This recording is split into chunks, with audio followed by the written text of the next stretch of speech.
Graça e paz, meus irmãos. Abram as suas Bíblias no livro de Tiago, capítulo 5.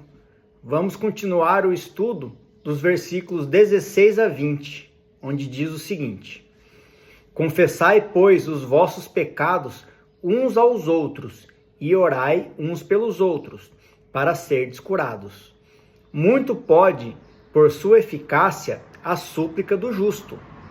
Elias era homem semelhante a nós, sujeito aos mesmos sentimentos, e orou com instância para que não chovesse sobre a terra. E por 3 anos e 6 meses não choveu. E orou de novo, e o céu deu chuva, e a terra fez germinar seus frutos. Meus irmãos, se algum entre vós se desviar da verdade, e alguém o converter, sabei que aquele que converte o pecador do seu caminho errado, salvará da morte a alma dele e cobrirá a multidão de pecados. Meus irmãos, concluindo o estudo do livro de Tiago aqui no capítulo 5, nós vemos no versículo 16 que diz o seguinte: Confessai, pois, os vossos pecados uns aos outros e orai uns pelos outros. Aqui Tiago está dizendo que nós devemos confessar os nossos pecados, mas uns aos outros, mas não quer dizer que nós temos que confessar os nossos pecados publicamente a todo mundo. Não é sobre isso. Se você tem algum pecado, algo que você fez contra um irmão, você pode chamar esse irmão em particular e conversar com ele. Você tem que pedir perdão pelo pecado. E apenas isso. Então não precisa ter confissão pública, se expor a todo mundo. Não é isso que diz a palavra. Na sequência diz assim, muito pode por sua eficácia a súplica do justo. Então quando você se arrepende realmente, de coração, e você pede perdão ao seu irmão, quem realmente pode perdoar, que é Deus, ele vai ouvir o seu pedido, vai atender ao seu clamor e vai te perdoar. Aqui uma referência a esta passagem, nós vamos buscar em 1 João, capítulo 1, dos versículos 8 a 10, que diz o seguinte: Se dissermos que não temos pecado nenhum, a nós mesmos nos enganamos, e a verdade não está em nós.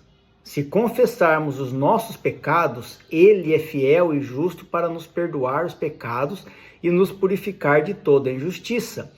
Se dissermos que não temos cometido pecado, fazemo-lo mentiroso, e a sua palavra não está em nós. Então aqui nós estamos falando, quando fala assim, Ele é fiel, nós estamos falando de Deus. Deus é fiel para perdoar os nossos pecados e nos purificar de toda injustiça. Quando nós pecamos, meus irmãos, e nós pecamos constantemente, todos nós devemos reconhecer o pecado, nos arrepender e realmente pedir perdão a Deus. Se fizermos algo contra o irmão, devemos pedir perdão ao irmão e a Deus. Mas nós temos que nos lembrar que todos nós somos pecadores, nós pecamos constantemente e nós, pelas nossas próprias forças, não vamos conseguir nos livrar do pecado. Se isso fosse possível, Jesus não precisaria ter morrido na cruz por nós. Se nós, pelas nossas próprias forças, fôssemos capazes de evitar o mal, de evitar o pecado. Aqui no versículo 17, ele vai dar um exemplo a respeito de Elias, o grande profeta Elias, que conta que Elias orou para que não chovesse em Israel, e depois ele orou novamente para que chovesse. Essa época era uma época que em Israel o povo de Deus estava se afastando de Deus. Eles estavam cultuando a Baal, enfim. A história do profeta Elias, ela está lá no 1 Reis, capítulos 17 e 18. Se vocês quiserem entender exatamente o contexto da história, vocês dêem uma passadinha lá e façam um pequeno estudo que vocês vão entender.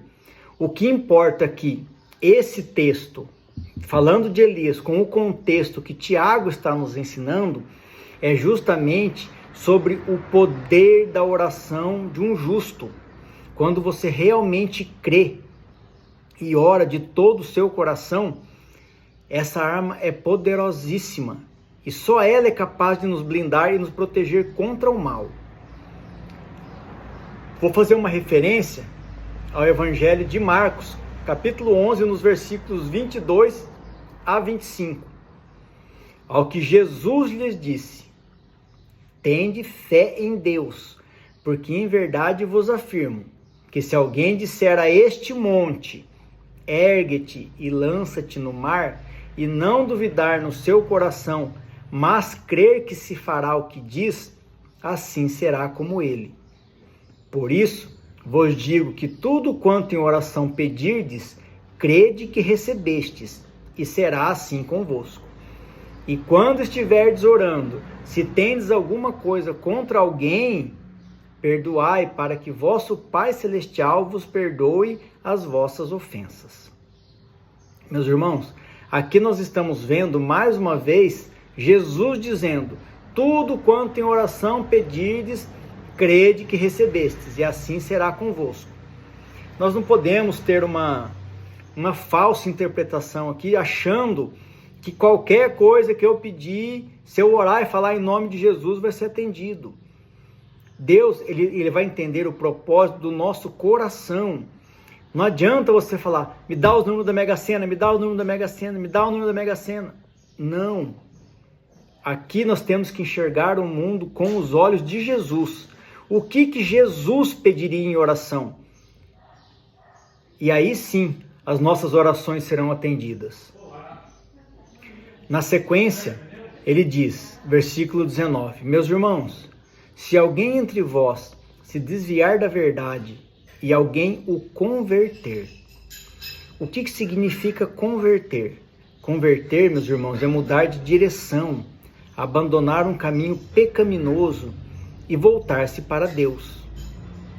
Continuando aqui no versículo 20, o finalzinho desse livro e o finalzinho desse capítulo.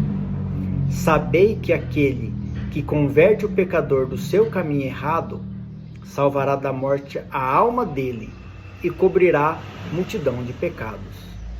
Aqui, para nós concluirmos esse trecho de estudo, nós vamos ver uma referência ao Evangelho de Lucas, capítulo 5, versículo 7. E diz o seguinte: digo-vos que assim haverá maior júbilo no céu por um pecador que se arrepende do que por 99 justos que não necessitam do arrependimento. Quão importante é, meus irmãos, a conversão. Quão importante é essa mudança de atitude. E nós precisamos entregar as nossas vidas nas mãos de Cristo, pois só Ele é o caminho, a verdade e a vida. Que tudo seja feito para a honra e glória do nosso Senhor Jesus Cristo. Amém.